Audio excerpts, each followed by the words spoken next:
So please don't repeat the details of the allegations. But in broad terms, what is it you hope will happen now? Are you happy that GSOC has the file, will look at it, and after that, perhaps one might start to discuss whether or not a commission of inquiry might be set up? Well, you see, GSOC and all the relevant Garda authorities have had all of this information for the past number of years, and the whistleblowers who contacted me first approached the Garda authorities in 2009 and dealt with them through a process at that time, and then again in 2012 and in 2014. And throughout the period they were very frustrated by a lot of inaction by all the various authorities that they dealt with, and they remained engaged with the appropriate mechanisms.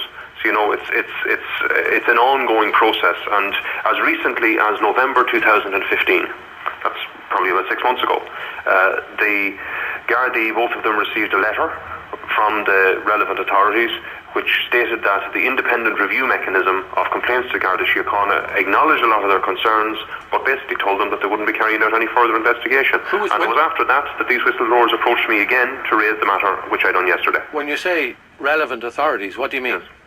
Well, I mean, for instance, you mentioned GSOC there. In 2009, it wasn't appropriate for a serving member of Garda Síochána to send a complaint to GSOC. They only dealt with complaints. No.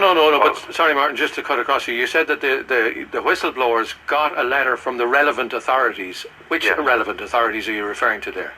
From the Minister's Department. Okay. And that was signed by the Minister, was it? No. That was signed by an official in the Minister's Department? By an official in the Department, yeah. Because what one wonders is, if these files have been looked at previously by GSOC, and they say that they have, that's the information that RTE News has this lunchtime, is that they looked at some of these allegations and that they found that there was no case, there was no prosecution, the file was closed. What proportion of these are historic, and what proportion of them are new or up to date or relevant? Well, some of them, a lot of them that I mentioned yesterday, go back a number of years. And I mean, for instance, the independent review mechanism, which was I suppose the last hope that these two whistleblowers had that something would be sorted out. That particular mechanism, I understand, is where a number of barristers review the documents concerned, but they don't go and interview anybody, they don't speak to anyone.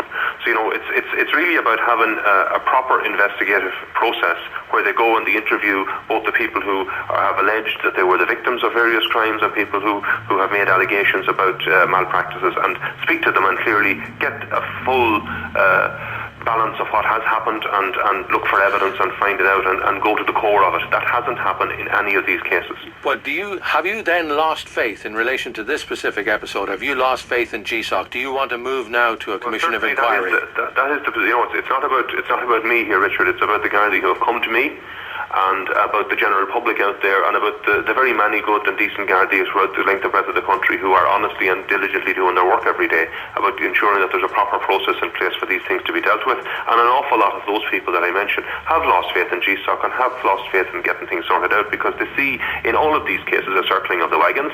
And in many cases, and we've seen it through the O'Higgins report, that when somebody makes allegations or talks about malpractice, no sooner is it out of their mouth until there is the rumour mill starts about trying to discredit and attack that person, to discredit the claims that they make. So, people have to be careful here what they say, but at the same time we have to be honest about it and realise that the only way that we seem to be able to get these situations sorted out is to go public with them and to put a proper commission of investigation in place, similar to the O'Higgins commission of investigation, into the allegations, and hopefully that will bring us to the core of the matter and get the truth out there and sort out the problems, because these problems are widespread. How well known are these problems in the locality? One public representative we spoke to this morning said that he was completely unaware, he hadn't heard anything of these allegations up until you stood up in the Dáil yesterday. And similarly on Morning Ireland, the local representative of the Garda Representative Association said it was the first he'd heard of these allegations. How could that be? Well, I don't know, to be honest with you, because it's bizarre and puzzling to me for that to happen, because I know, I have been told by the Garda Whistleblowers that the Garda Representative Association was involved with them and liaised with them throughout the process of them making many of their complaints to the relevant Garda authorities. And in fact, the serving Garda, who was a present subject of disciplinary proceedings, was assisted in legal representation by the GRA very recently. So, it's very puzzling and bizarre that would be said, but I mean, I can only take the word of the people who I am dealing dealing with, and I have to say that they have made allegations which I feel are very valid and have to be looked at and deserve to be investigated, and that's something we don't want to lose in any of this. Sure. We can go over and back as to, who said what and when it was said and why wasn't this done and why wasn't that done. The message that I made in the Dáil yesterday is a message about malpractice that needs to be investigated into. That's what I'm calling for. You're meeting GSOC next week, is that correct? What questions do you have? I have written to GSOC, and I sent them the content of the speech that I made yesterday, but I'm aware that they have had most of that information for several years now, and I have also written to the Minister for Justice asking for a meeting with her about these issues, to press on her the urgency of the situation and to get a commission put in place. Has a meeting not been arranged between yourself and GSOC? Not that I'm aware of. If you were to meet them, what questions do you have for them? Well, I have questions for them as to why they did not deal with this appropriately in the past, and what measures are they going to take to deal with it now.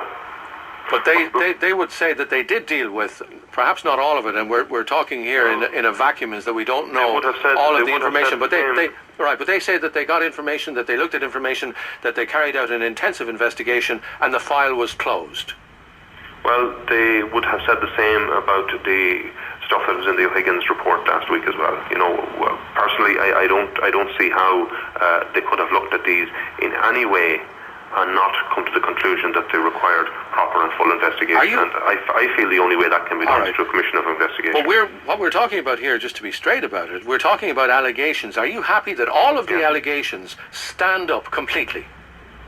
Well, I'm happy that all of the allegations stand up to the stage that they deserve to be fully investigated by a commission of investigation. I wasn't there. I can't stand up and put up and swear in the Bible that X, Y, or Z happened. I wasn't there. But the people who have come to me in good faith, Richard, and are people who, on my view, are honest and decent people who want to get the right thing done. And so does the Minister. In fairness to her, in the past number of days, she has said in the Dáil that she wants to see a culture change. This is an opportunity for that to happen. Isn't it entirely possible that the allegations that were made and looked at by GSOC, that GSOC found that they simply didn't stand up, that they looked at it but found no proof? I don't believe that is the case. Why not? Because some of the situations I'm very aware of and are close to me, and I know the community I live in, and I know things that happen in it, as you do in your community. And I certainly feel that they warrant proper and full investigation. I'm not going to rehearse what I said in the Dáil yesterday, as we said at the outset, Richard, but the allegations of malpractice, to me, are strong enough to warrant a full commission of investigation, and I'm calling on the Minister to do so. Martin Kenny, thanks indeed for taking our call this afternoon. That's the Sinn Féin TD for Sligo-Leitrim.